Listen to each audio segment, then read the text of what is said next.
Good morning, everyone from Intrum. My name is Morten Trasti, and I'm the Chief Analyst in Intrum Scandinavia.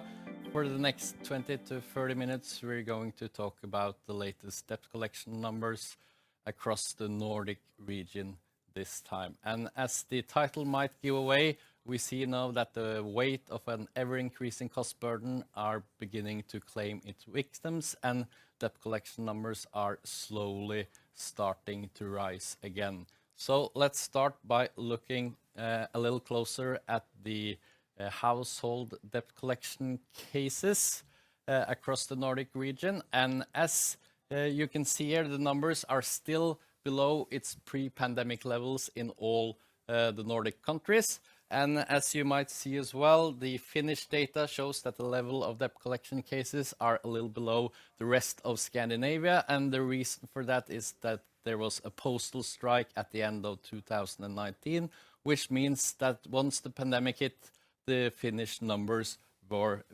artificially high. But it's still no sign of an increase in Finland. But as we see in the Scandinavian numbers, the number of debt collection are slowly beginning to rise in Q4, and in January as well, as is our last observation. And some of it might be due to seasonal variations starting to play their part again. Before the pandemic hit, we saw a clear seasonal pattern where there was before and around Christmas a little bit higher levels of debt collection cases. That was not the case during the pandemic, but the seasonal variation might start to play a part again as well. And even if there is a slight increase during the last 3 months, well, it's still some way back to more normal levels. Moving on then to the amounts. And as you can see here as well, the Swedish amounts has stayed about the same level as before the pandemic. And the reason for that is that the consumer lending and the amounts attached to a consumer lending case is somewhat higher, and lending growth has stayed well below other Scandinavian countries, as we will see soon, and that again affect the amounts to collection. And moving on then to the Danish and Norwegian numbers, we see that amounts started to increase during the last 4 to 5 months. The reason for that, particularly in Norway, is that we see an increase in secured debt collection cases, which is attached to housing or a vehicle, and we see those numbers starts to go up, and of course they push the amounts up as well. When we come to the Finnish numbers at the end there's still no sign of an increase in the amounts attached in Finland. So the debt collection numbers are starting to show some sign of life after the pandemic, but they're still a long way back to pre-pandemic levels. And then the great paradox is, how can most people get poorer but still stay away from debt collection problems?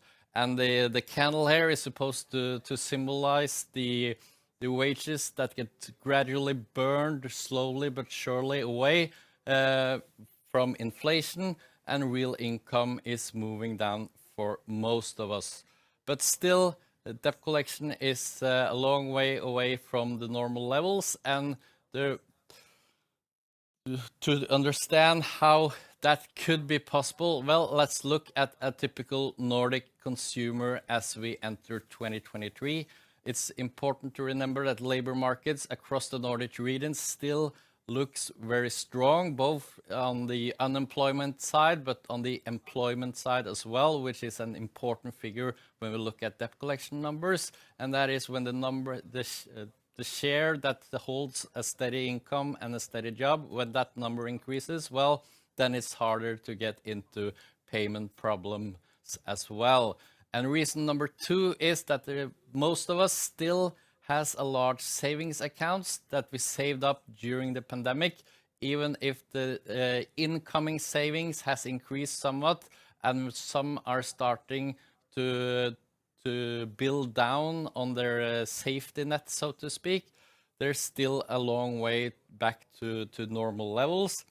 And even though there is a month-by-month decrease in purchasing power, well, that decrease has been slowly but steady during the last 7 months. And that leaves, of course, time to respond to a lower real income.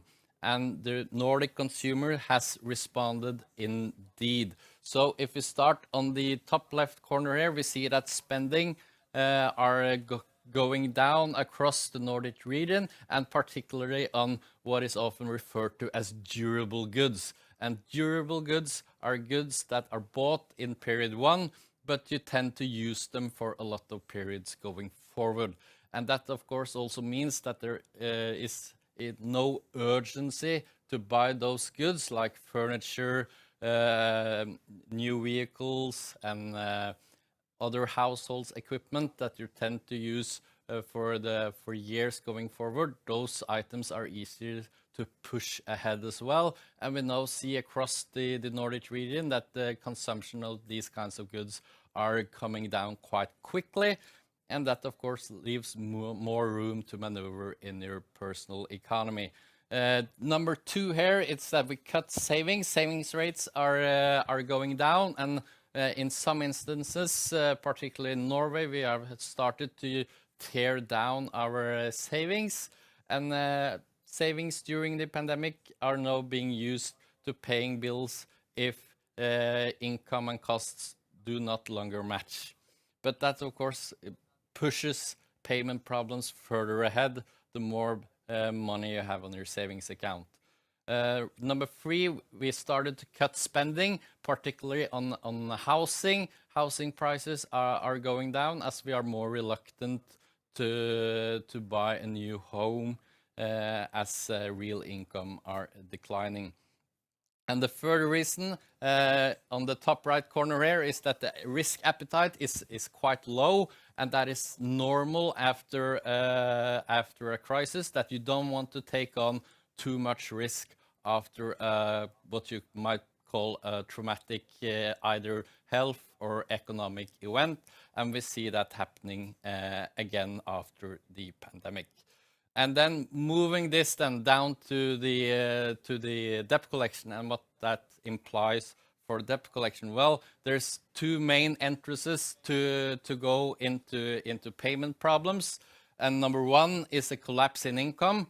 And for income to collapse for sort of a wider population, well, then labor market needs to turn the other way around, and unemployment figures have to move upwards.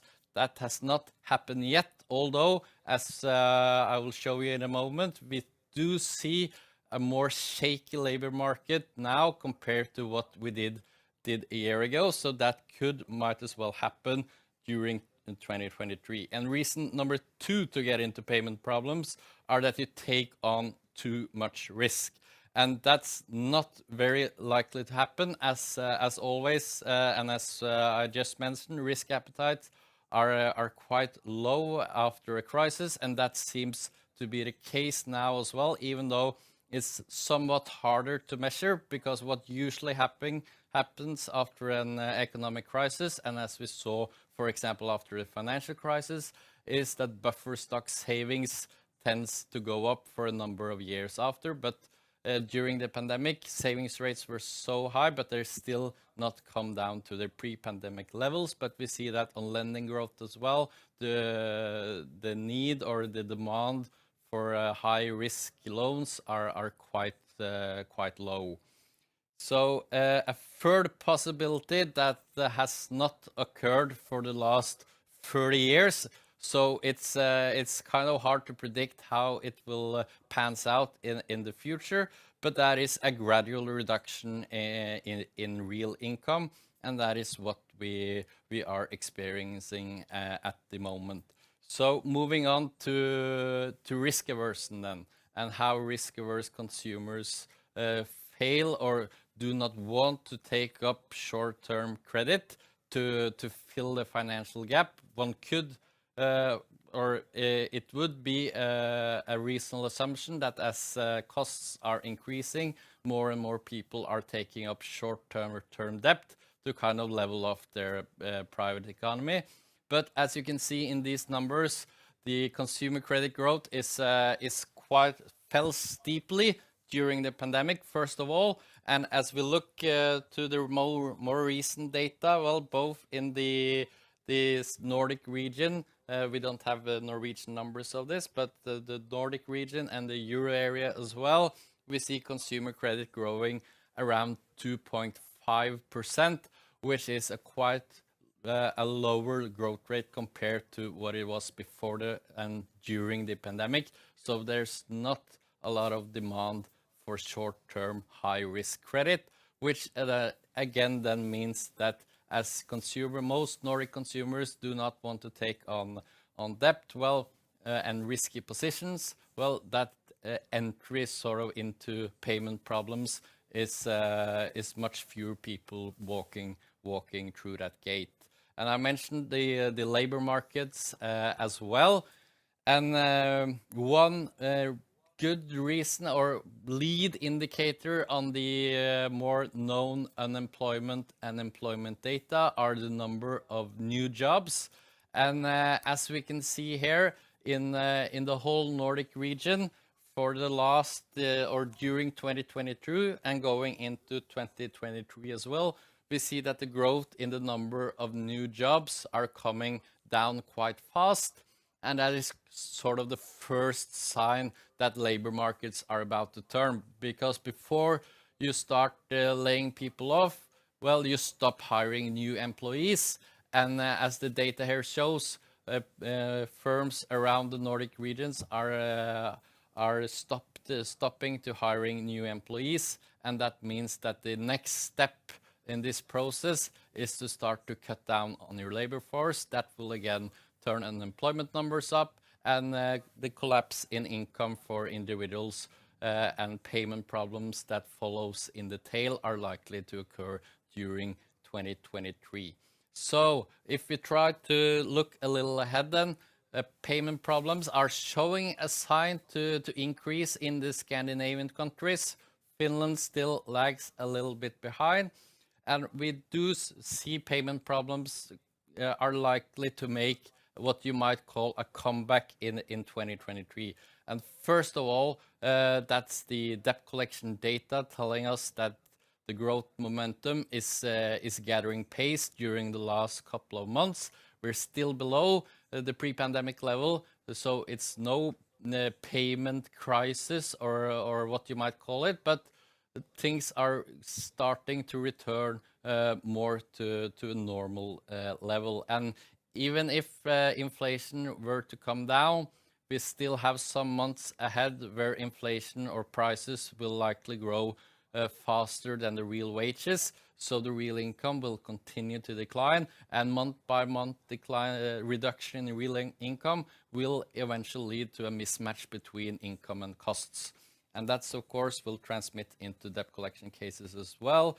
Labor markets and the slowing down in the labor markets will transmit into payment problems as well. And we see that, and that applies particularly for Norway or for the Nordic region. Car finance looks like a real vulnerability. And I just want to take a minute to explain why. And that is in 2021, we saw car sales, the car sales growth across the Nordic region was quite high. During the last couple of months, car sales has been the other way around, or in 2022, as inflation started to gathering pace, well, then we put off buying a new car, but there's still a lot of credit that found its way during the pandemic into the auto section. And most of that credit is sensitive to higher interest rates as well. So if you see or if you take a look at where has the flow of credit went during the last couple of years, well, a lot of credit found its way into the auto sector, and that is also sensitive to interest changes, which again means that as interest rates now have started to rise, debt problem or payment problems on vehicles are expected to follow that pattern as well. And as we know, starts to go into the business segment. The story there is somewhat different. We have seen during the whole of 2022, and we continue to see in January as well, that businesses are continuing to struggling with covering their costs. And as the business sector get worse, well, it's widely expected that that will transmit into payment problems among consumers as well going forward. So then let's go on to business payments. And as I already mentioned, we see that late payments are continuing to increase during the last couple of months of 2022 and in January as well. So if we start by looking at the debt collection cases, I think there's some really interesting trends here. First of all, as you can see here, during 2022, well, there was a steady increase across the Nordic region. So in every Nordic country, we now see an increase and momentum gathering pace in late payments on the B2B debt collection cases. And what is also interesting is that the level of payment problems are now well above its pre-pandemic level in every Nordic country. And we widely expect that bankruptcy numbers are going to move upwards in the tail of the increase in the debt collection cases. And there's really not much differences between the Nordic countries, and as they all are struggling with the same problems. We see the same overall picture in amounts as well. During 2022, we saw an increase in late payment amounts across the Nordic region, and every Nordic country is kind of on board this train, and the amounts are higher than they were in March 2020 before the pandemic hit, and we widely expect amounts to continue to increase in 2023 as well.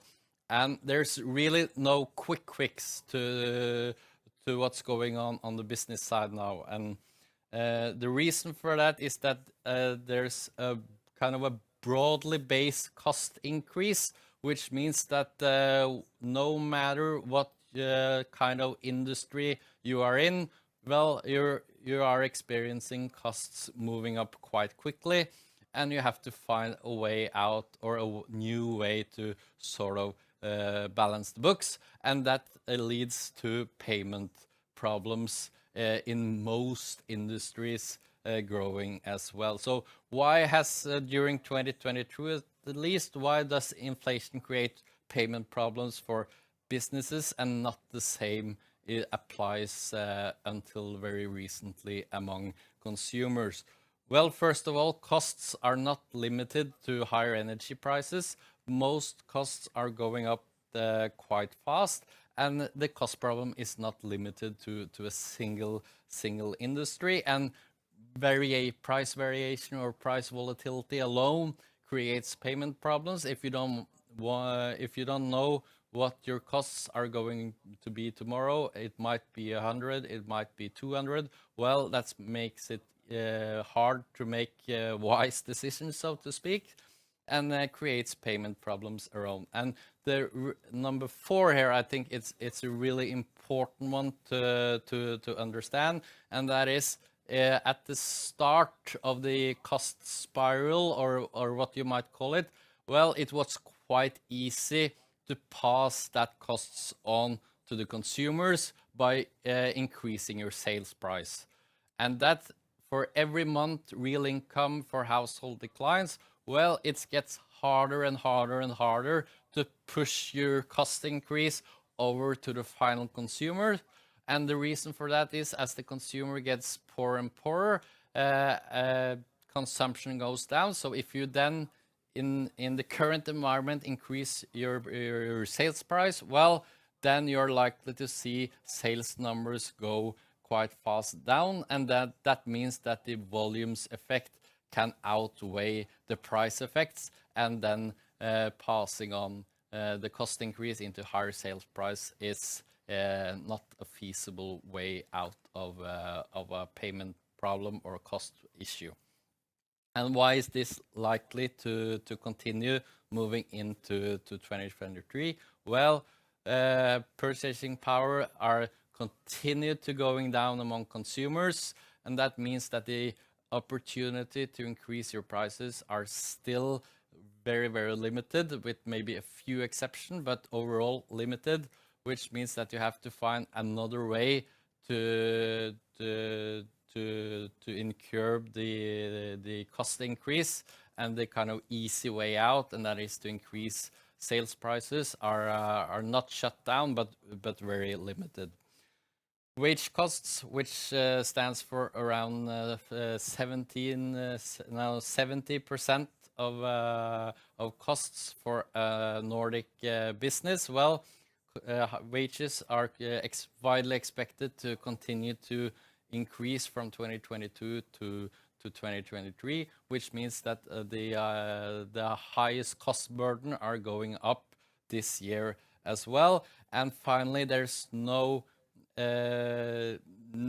probability that we will see similar taxpayer bailout programs that we saw during the pandemic, which transferred a lot of taxpayer money into the businesses that were forced to shut down.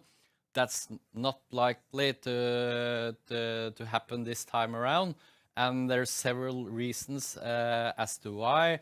But the main reason this is a bad idea is that it will kind of add fuel to the inflation fire if you continue to push fresh money into the economy, and that means that the problems will just get worse going forward. So, to give a quick summary at the end there, on the household side, we're now seeing signs that the weight of higher costs are starting to take its toll on consumers as well, particularly in the Scandinavian region. We saw that debt collection cases were beginning to move and approaching a more normal level during the last 3 months. And we widely expect that this trend will continue into 2023. On the business side, we saw that the increase in payment problems continued for the last part of 2022 and in January this year as well. And we widely expect bankruptcies and credit losses to follow that trend upwards. So even if the business payment segment are a little further ahead of the curve, one could expect that the consumer payments are going to take the same path as well, and credit risk returns in firstly to more normal levels, and then we will see where we will end up. So thank you so much for joining us this morning, and have a nice day.